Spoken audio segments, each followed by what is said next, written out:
वंदे मातरम साथियों, विशेषकर ऐसे साथी जो राजनीति में अपना कैरियर बनाना चाहते हैं उनके लिए महत्वपूर्ण जानकारी साझा कर रहा हूँ।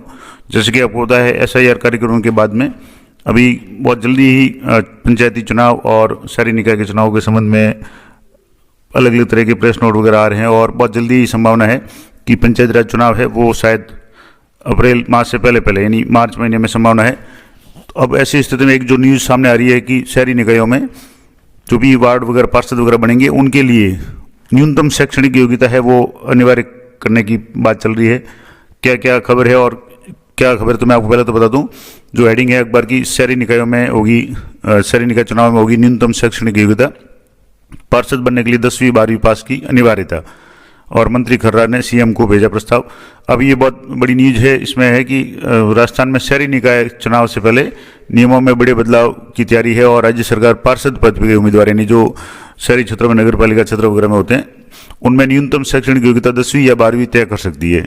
स्वायत्त शासन मंत्री जाबर सिंह खर्रा ने मुख्यमंत्री को इस संबंध में औपचारिक प्रस्ताव भेज दिया है और बताया जा रहा है कि मंत्री और CM के बीच में इस पर चर्चा भी हो चुकी है और अब सरकार गंभीरता से विचार कर रही है।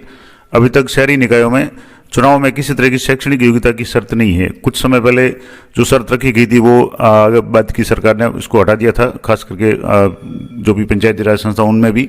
और सरकार का मानना है कि शहरी सरकारों का संचालन अधिक जिम्मेदारी और समझदारी से हो, साथ ही केंद्र और राज्य सरकार की योजनाएं जमीनी स्तर पर बेहतर तरीके से लागू हो सकें, इसके लिए ये कदम जरूरी है। हालांकि भाजपा के एक शीर्ष नेता ने सरकार को स्नातक की योग्यता रखने का भी सुझाव दिया है। राज्य सरकार एक राज्य एक चुनाव के तहत सभी निकायों के एक साथ चुनाव कराना जा रही है और हाईकोर्ट और सुप्रीम कोर्ट के आदेश भी दिए हैं कि प्रदेश में शहरी निकाय चुनाव अप्रैल तक कराए जाएं। अब इसमें एक तो जो विशेषज्ञ उनका भी है कि यदि न्यूनतम शैक्षणिक योग्यता का कोई प्रावधान नहीं है तो अभी कोई प्रावधान नहीं है, लेकिन जैसे अगर प्रावधान हो जाता है तो निर्वाचित जनप्रतिनिधियों के पास में सरकार की योजनाओं के संचालन और उनके क्रियान्वयन की जिम्मेदारी होती है। और ऐसी स्थिति में अगर न्यूनतम शिक्षित होने का प्रावधान किया जाना है वो जनहित में होगा। और जरूरी भी है कि एक किसी भी कार्यालय में चपरासी या जो चतुर्श्रेणी कर्मचारी उसके लिए भी अगर योग्यता है तो जो वार्ड पंच है या जो भी पार्षद वगैरह है जिनकी जिम्मे सरकारी योजनाओं के संचालन की जिम्मेदारी होती है उनके लिए भी साक्षरता या नहीं पढ़ाई है वो बहुत जरूरी होनी चाहिए। अब इसमें क्या प्रावधान हो सकता है, तो अभी जैसे लेटेस्ट बात करें तो अभी तक किसी तरह की शैक्षणिक योग्यता का नियम है वो लागू नहीं है और 309 शहरों के 10,175 वार्डों में बदले ढांचे में चुनाव होंगे। अब वार्ड भी है इसमें बढ़ गए हैं और अभी जो योग्यता है तो अब जैसे निरक्षर से 10वीं तक के जो है 3,997 पार्षद है अभी तक, 12वीं पास 986 और स्नातक 1,514 है, स्नातकोत्तर 783 और प्रोफेशनल है 220 है। अब इसमें एक और भी बात जो लेटेस्ट अपडेट है कि मिल सकती है 3 बच्चों के नियम में छूट।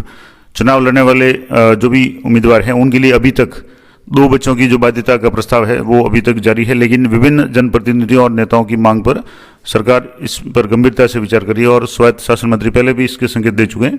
अभी ये नियम ये है कि जिनके 2 से अधिक बच्चे हैं वे पंचायत या चुनाव या निकाय में चुनाव नहीं लड़ सकते।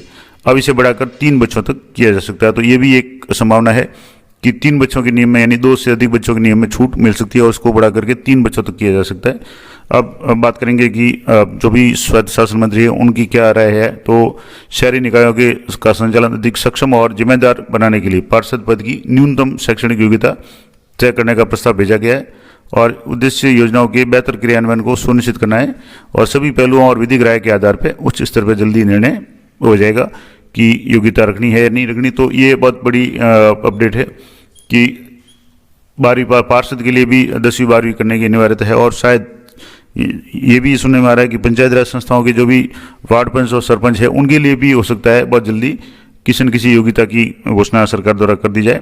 तो ये थी महत्वपूर्ण अपडेट। आशा करता हूँ ये जानकारी आप लोगों को उपयोगी रहेगी। इस तरह की लेटेस्ट अपडेट जानकारी के लिए चैनल पर बने रहें।